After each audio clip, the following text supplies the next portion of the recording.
s'agit d'un acte machinal, se nourrir est une des relations les plus intimes que les êtres vivants ont avec l'environnement.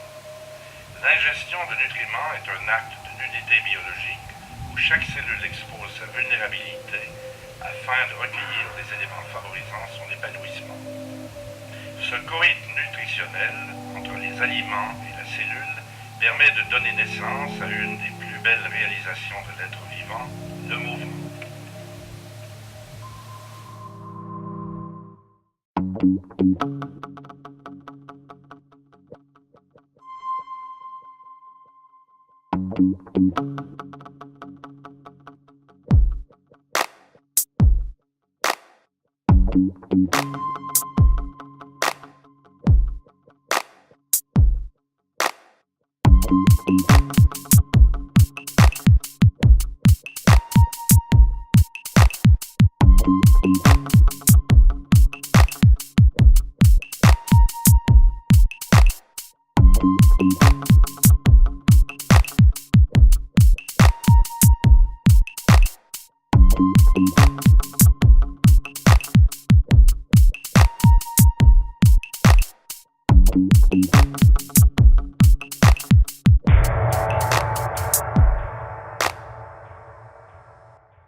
L'évolution de la technologie nous permet dorénavant de mesurer l'activité physique à l'aide d'appareils qu'on appelle des accéléromètres.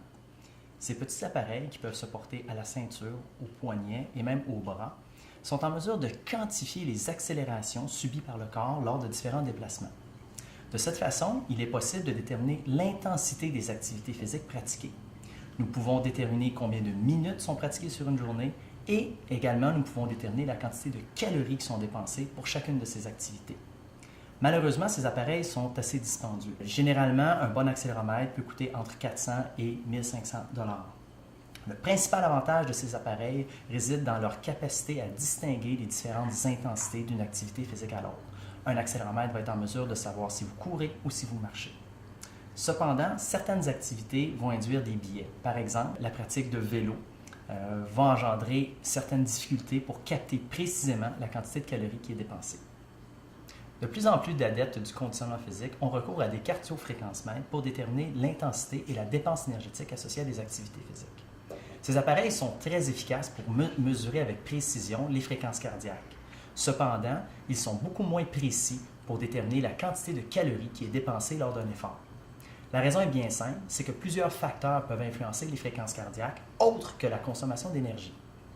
Un exemple flagrant, lors d'un entraînement en musculation, il n'est pas rare de voir les fréquences cardiaques augmenter à des valeurs avoisinant le 90 ou 95 % des fréquences cardiaques maximales théoriques.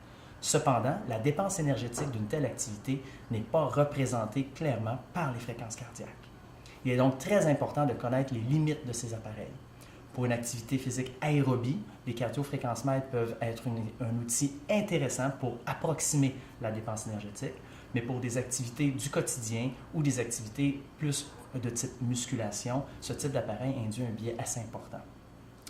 D'une journée à l'autre, d'un exercice à l'autre, on peut remarquer des écarts assez importants. Certains appareils vont sous-estimer jusqu'à 30 % la dépense énergétique, alors que d'autres vont surestimer jusqu'à 70 % les calories dépensées. Comme l'activité physique est très variable d'une journée à l'autre, il devient excessivement important d'être en mesure de quantifier cette dernière. Lorsqu'on parle de perte de poids, il est important de comprendre que la balance énergétique est la clé du succès. Il faut induire un déficit énergétique afin de stimuler une perte de poids. Pour ce faire, une option est de réduire les apports, donc de jouer sur les apports nutritionnels, et l'autre option est d'augmenter l'activité physique. Afin d'être en mesure de pleinement augmenter l'activité physique, il faut être capable de la quantifier.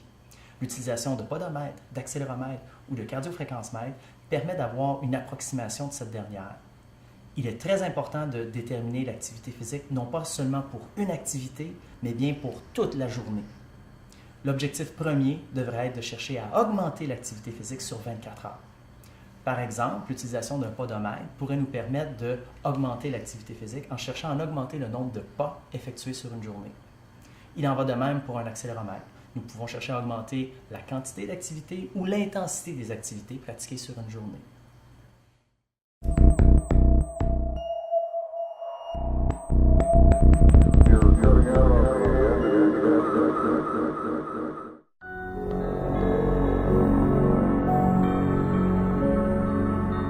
L'appétit peut se définir comme une motivation interne à aller rechercher de la nourriture pour éventuellement la consommer. Il ne faut pas mélanger l'appétit qui est physiologique, à laquelle le corps recherche à combler des besoins, avec l'appétit qui est plutôt émotionnel, qui représente plutôt une envie de consommer, une envie de grignoter durant la journée. Afin de favoriser une sensation de plénitude et d'éviter d'avoir faim entre les repas, la composition nutritionnelle de ces repas-là joue un rôle primordial dans la prise alimentaire. Un apport en protéines dans vos repas va vous aider à couper votre appétit par la libération des hormones qui contribuent à la satiété. Si votre repas contient une source de fibres, ça va vous aider à couper votre appétit parce que ça va ralentir la digestion, ça va augmenter le temps de mastication et ça va, dans le fond, permettre à votre cerveau de comprendre que vous avez assez mangé. Le fait de boire de l'eau pendant un repas peut vous aider non seulement à une meilleure absorption des nutriments, et en plus va augmenter le volume dans votre estomac et donc envoyer un message de satiété à votre cerveau. La densité énergétique des aliments que vous consommez à votre repas peut aussi influencer votre appétit. La densité énergétique se traduit par le nombre de calories qu'un aliment va vous apporter par gramme d'aliment. Alors, si vous avez par exemple un aliment qui est à faible densité énergétique, il va contenir beaucoup d'eau, beaucoup de fibres qui vont aider à élargir l'estomac et à vous couper l'appétit.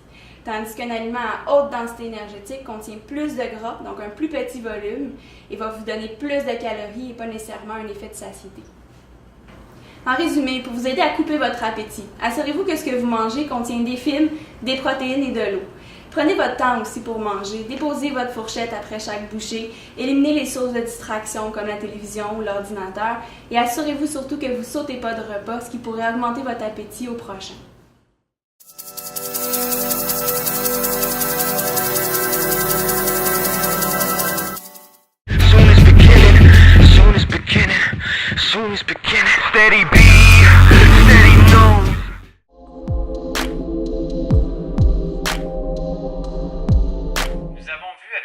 Lors du dernier épisode, certains types d'étirements. Maintenir et même améliorer la souplesse articulaire lui servira non seulement à conserver une pleine amplitude lors des mouvements en musculation et donc directement d'avoir un potentiel de force plus élevé, mais aussi de conserver et d'améliorer ses pauses en compétition, ceci grâce à la capacité de maintenir une posture adéquate qui mettra en valeur des muscles longs et bien définis. Le collagène ou protéine fibreuse est présent en grande quantité dans votre corps. Dès l'âge de 30 ans, vous perdez 1 % par an de votre total de collagène.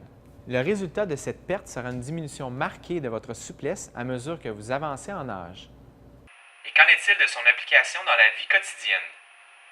Imaginez-vous dans une situation plus commune, c'est-à-dire assis à votre lieu de travail pour une journée normale allant, disons, de 7 à 10 heures.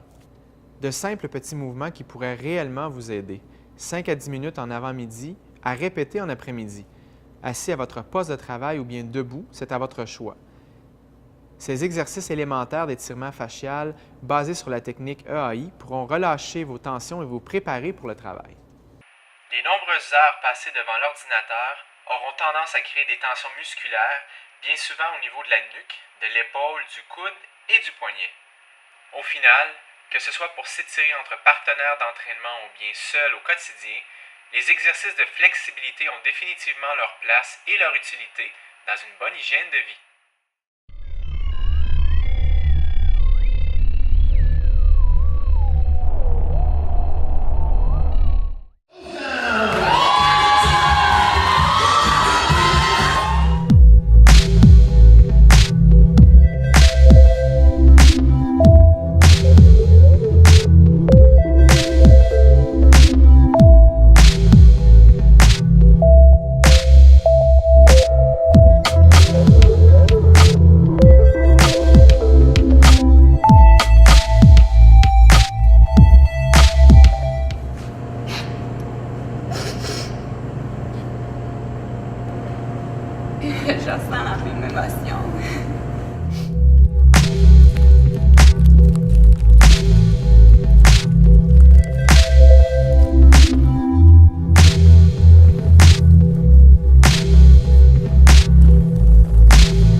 as apporté comme changement pour justement avoir ta meilleure forme à vie?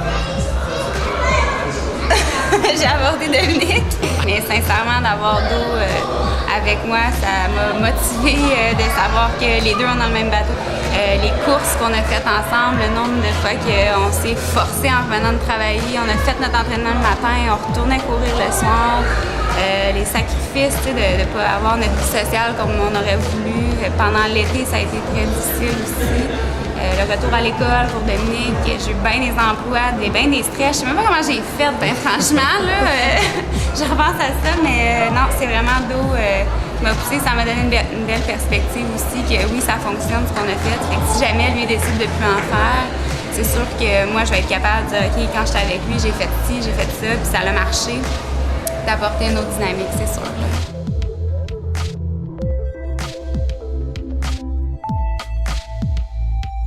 On a augmenté beaucoup le volume.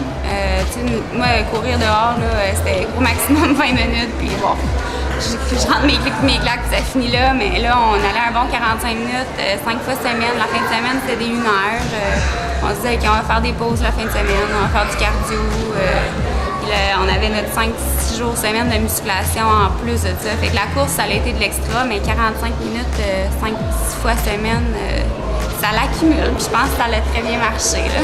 C'est pas seulement d'apporter des changements au niveau de l'alimentation, c'est certain que c'est important, mais il y a aussi, c'est trouver l'équilibre entre la dépense énergétique et les apports énergétiques. Je te dirais, les apports, c'est sûr qu'ils ont diminué, mais j'ai pas mal maintenu la même chose pendant un bon mois et demi.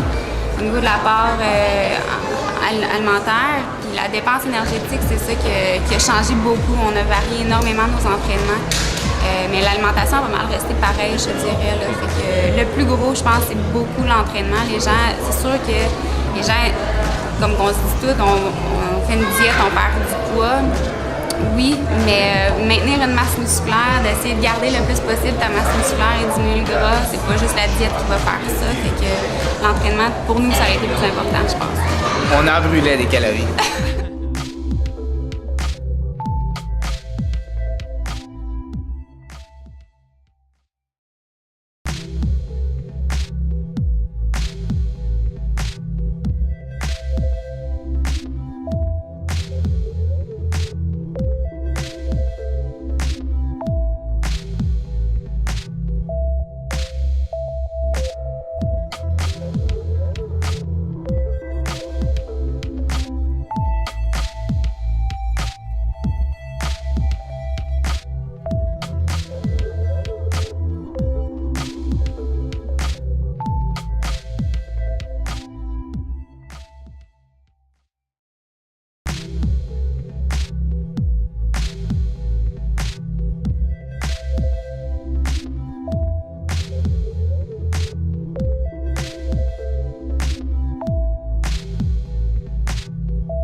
Beauty, and that beauty is clarity of knowing what is and knowing what isn't.